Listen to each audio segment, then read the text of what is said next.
Now, kaya pa ba maging fab ng mga damit na damage sa baha? Well, tignan natin. Fashionistas, nakita niyo naman kanina kung ano ang ginawa natin sa ating t-shirt surgery. Ready na ba kayong makita ngayon si Roxanne? Pues, eto na siya ngayon. Roxanne, come here. There you go. There. O, di ba? Bongga. Turn around, turn around. There. Okay. And then, eto na nga yung sinasabi ko. Eto yung kanyang t-shirt dress. So, pwede itong maging mahaba. Kaya lang, sa ginawa ko ngayon sa kanya, can you please turn around, Roxanne? Ayan.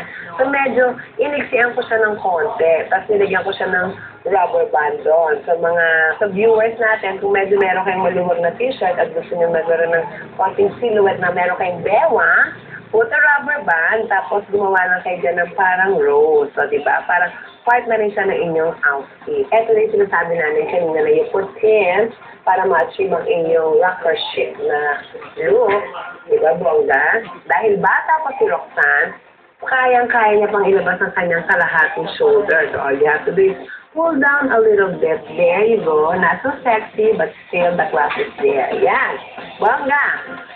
At yung bag na merong biscuit na boy, dahil siyang nag-endorse, yan na po yung nangyari sa bag. And then, gaya yung sabi ko kanina, yung mga namuong pinagtahian, you cover it lang with something. And you embellish everything. The lace is there. There you have it, ladies and gentlemen. That's your bag. And eto naman yung ating bonus kay Roxanne, yung kanyang pants na nag-save sa kanya ngayon. Masasave na rin siya ng mga boys sa pants na yan. Naging short na siya with the embellishments and everything. That's it for today. I hope na nagustuhan niyo ang idea namin sa mga t-shirts. Till next time, mga fashionistas.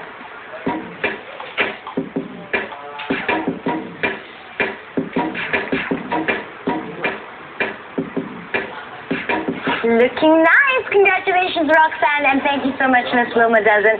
So guys, can you imagine that? Na-reborn ang mga damit na and they look so fab.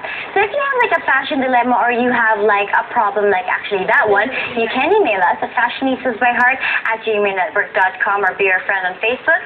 That's Fashionistas by Heart QTV, or actually be a little bit more personal. Follow me on Twitter, Heart021485. I hope you guys enjoyed our episode. I surely did. This has been Shalina Jocas and me, Heart Evangelista, for Fashionistas by Heart. Walk out ko.